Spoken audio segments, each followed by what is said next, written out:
Divers. Yep. Getting in straight in your face. Good luck here.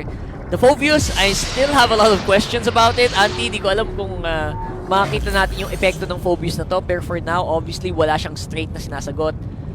Let's go into this. Game number 2. BTK, guys. Kumakalampag na.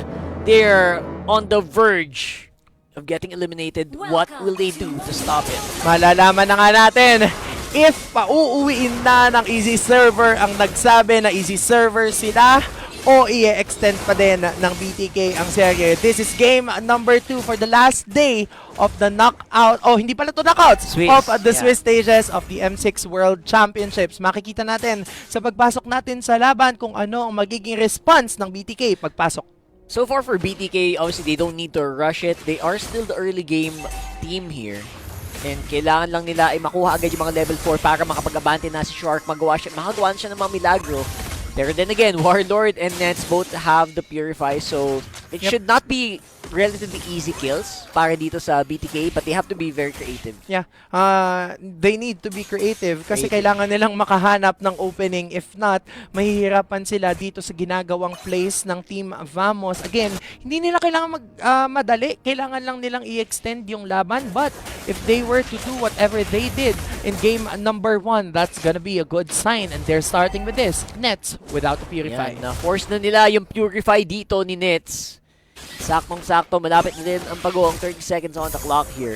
And now, Zorn, syempre, kailangan mag-back ni Warlord for the meantime. That means hindi siya pwede masyado magkulit. This might be the opening na hinahanap dito ng BTK. Shark wala pang sipa pero malapit na din. Chibi lang ang binabantayan niya. Tulad nung ginawa niya kanina nung game number 1. Yep, better early game for BTK. Nakikita na natin kung papaano naging mas clear and mas seamless yung paggalaw na ginagawa nila. Meanwhile, Shark and all of the other members of BTK trying to get that level 4. Ngayon, magsisimula na ang Turtle. Makikita natin kung ano nga ba ang gagawin. Nandito lang naman yung ultimate coming from Warlord. Pero yung pagong, sisimula na ng Team Vamos. Shark, kinukulit lang talaga si Warlord dito pero looks like si Chibi pa rin makakuha dito ng pag-goong White Chicken. Nasa gitna ng labanan and Shark ngayon mapapa-atras na. Wala pa kasing Way of the Dragon. Grabe niya, sayang. So, Grabe din si Zorn eh. si Zorn. Kaya nakabalik si Mobazane kasi dinidikitan lang niya. Ang kulit. Nag-go in short, makulit ang Yes. ating mga roamers today. So they're doing their job on Si Nets naman just trying to Stay alive, stay alive.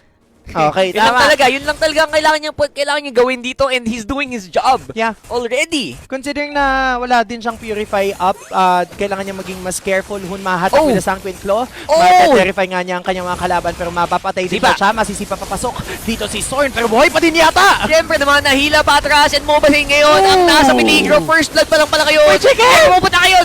White Chicken! Ayan sinasabi ko. Anong gagawin ng Phobius? Papasok. Di patadive sa 5.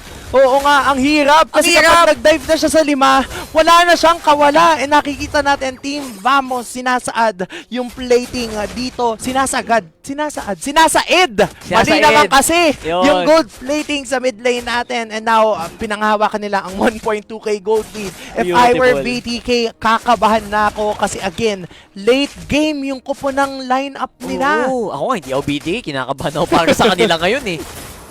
White Chicken, kung meron mang special na reason kung ba't mo ipinik yung Phobius na yan na hindi pa namin nakita, hopefully, makita natin mamaya kasi magtataka talaga kami dyan sa last pick na yan. So far, wala siya masyadong maprokan nung Infernal Pursuit and nung passive of course. Demonic Force.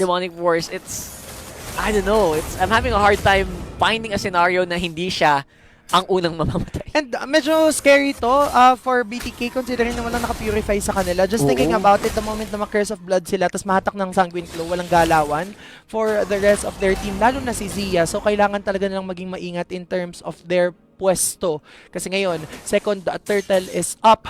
1.6k ang pinanghahawakan ng Team Vamos and for sure, gusto nilang panghawakan ito for a long time. Just like game number 1, by the way, Team Vamos yung late game team. Hindi lang yung Cecilion, pati yung Iritel. Pero look at that. Nag-group up na sila, getting ready to fight as well. Mobazane getting zoned out here by the glorious Pathwave. Shark looking for a target. And yun na nga, Chibi is gonna be way too late. Si Nets nakuha pa. si Shark. Grabe, ang ganda ng ginawa doon ng Team Vamos at hindi pa sila tapos. Hun na din, nababagsak Curse of Blood. Kukonekta sa dalawa. Nape-revive pa. Tapos nandito lang din naman yung kanyang passive, yung magjowang passive ng Sicilian Mariko. at Carmilla. Masakit na din yung bawas output. Washing. Si Chibi nandito sa likod. Nagwawashing-washing lang din naman. Hindi babagsak si Zia as well as si Moba Zane. Pero si Smooth mapapabagsak ni Fried Chicken. But to what extent? At what cost? Grabe, ang mahal ng binayad nila para lang mapabagsak, mga -1. Itong Team Vamos, they lost that mid-turret. They lost the turtle. And, ayan na, nagsisimula na ang audience natin. Alam na alam. They know what's up. They are very updated in the social media happenings na nangyayari ngayon. And I would say na they're on the way. Literally on the way na talaga. Si Nets though, ang pinaka soft target dito sa Vamos, pero makakapag-out position siya. Ganda, beautiful. Why? Survival and Smooth ngayon naghahanap. Zia ang mapipili. Chibi! Iggy Boy going down. Pero si Shark, washing. Chibi going in from the back. Beautiful flank mula dito sa Suyo. Grabe, napaflicker pa dun si Hun at ngayon si Zia ang susunod ng target. Natuhog na nga nung kabayo. Kaya naman double kill na nagmumula kay Oy! Chibi. But make it triple. Tatlo na ang bumabagsak sa kupunan ng BTK at wala silang response sa ginagawa ng Team Vamos. Ako po, the boat is sinking. Group yourselves into one kasi mag-isa lang si Moba Zane ngayon. Tas wrong angle pa yung napatuhan niya. Nakaramdam mo may konti na talagang kaba para dito sa BTK. Oo, kung ako din sila, medyo kakabahan na ako kasi 4,000 na ang gold lead ng Team Vamos. Mapapasabi na talaga sila ng Vamonos kasi Moba Zane is gonna get sucked in and yung turtle up na rin naman. Shark, mamataan kung nasaan si Chibi. Hindi lang din naman niya masisipa yan kasi wala pa yung mga natitirang miyembro nila. Pero ngayon, nandito na ang huling turtle at mukhang walang magagawa ang BTK para mag-respond. Man, Shark has been having a bad day. Ang hirap, ewan ko, hirap siya makakuha ng target. At the same time, gets ko naman. Purify is so good here for Warlord and Nets. And now, vamos, another free turtle. Ayun na nga. Nagkakaroon na naman sila ng espasyo. Moba Zane laban sa 3. Nagtitipi-tipi na lang si Zorn kasi ngayon 4,000 at 400 ang hawak nilang kalamangan. And if I were them, I would be confident too. Uulitin ko, hindi dapat ganito yung gold standing. Usually, sa ganitong lineup with an Irritel, usually the easiest target to take, dapat yung kalaban mo lamang. And for some reason, si Zia hindi din masyadong nakapag-play, make the play doon sa baba. Oo, hindi din natin nakikita na nagkakaroon sila ng trade dun sa mga ginagawa ng Team Vamos. And ang hirap nun if I am BTK kasi nagsiscale yung mga members ng Team Vamos, si Nets, si Warlord. I think at this point in time, with this 4K gold lead na meron sila, mau-overwhelm na ng damage output nila yung BTK. Naku, totoo yan. Ngayon, ang pinakaasahan dito ng BTK is maulit yung mga ilang nangyari kanina ng game number 1 where may mga nakita tayong unforced errors, di ba? So, yun na lang kailangan nilang asahan dito kasi for now, I don't think they wanna dive. Ayaw nilang mag-dive masyado dito sa Vamos. Itong Vamos naman, they can do whatever they want on the map. Kita mo, walang sagot para dito sa side ng BTK. Oo, wala talagang sagot sa tanong kung bakit mahalaga ang Oo. pinangahawakan ngayon na kalamangan ng Team Vamos pero 178 na yung stacks na nagmumula dito kay Warlord.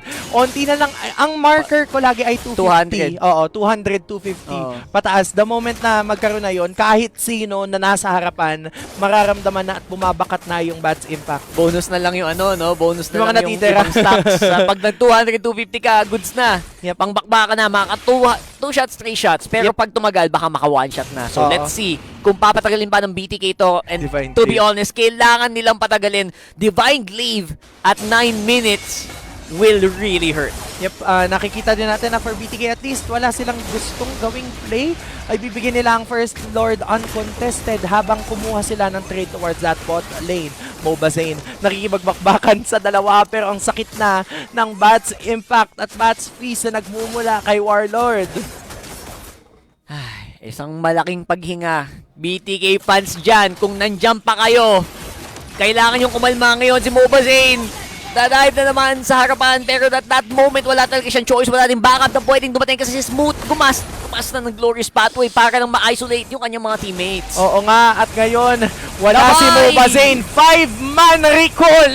galing Yun sa na. Team Vamos. Welcome to the Malaysian server, Moba Zane. Talagang malupit na welcome ang pinakita nila. Nakaletrang V pa for victory sa Panis. So, hindi ko alam kung Vamos ang ibig sabihin nun, pero look at that. They do seem to be inching closer to victory sa puntong ito. Oo nga, nag-i-inch na talaga sila closer. EG Boy nilapag na pero nandun din naman yung pagpasok ni Shark pero siya ang unang babagsak. Bats Impact hindi pa tapos at yung Lord nagmamarcha pa din sa bottom lane, Rockhart. Shark na bura. And again, ang hirap talaga ng gamit ng Cho niya dito sa puntong ito. I don't think we've seen a successful kick yet happen. And now, looks like the play is gonna be made here. Gagawin na ni Smooth ang kanyang glorious pathway. Dive sa ilalim ng tore. Lord, buhay na buhay pa. Konting hampas pa, makukuha na yan. May big minions din doon sa taas at din sa gitna.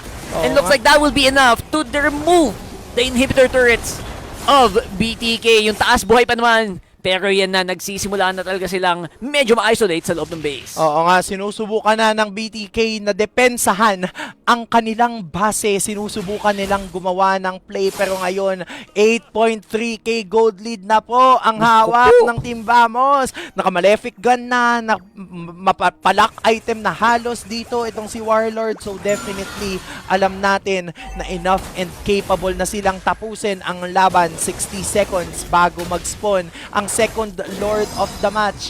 Confident and comfortable ang Team Vamos sa meron sila ngayon. Again, they just need to keep that up. Ang wag lang mangyayari dito ay may -1 ka na naman out of nowhere. Si Zorn, gumugusto. Buti lang malapit si Warlord just in case si Shark. And again, I just can't help but feel bad dito kay Shark. Wala talagang masipang matinong target. And hindi ko siya ma-blame kasi hindi talaga built for him yung lineup ngayon eh. Oo nga eh. Medyo mainit din ang ating laban. Ang dami ng mga binitawang salita, ang dami ng binitawang skills, pero 30 seconds, 22 seconds na lang bago mag-spawn ang ikalawang Lord ng laban. Brute Force Breastplate has been picked up by Moba Zane. But will this be enough? Kakayanin ba niyang i-survive ang laban? Kasi ngayon si Shark na ang unang pupuntiryahin. Shark naghahanap and looks like siya ngayon ang mapipitas. 3v5 na lang ang nangyayari dito. Yung Fovius ni Fried Chicken. Wala ka! Talagang niluto na. And 2v5 mga kaibigan. Nagsisimula na umatakas si Moba Zane. Zia trying to stay alive as well. This feels like endable. There's just no way to clear. And just like that mga kaibigan, BTK flying high today. And that's gonna be it.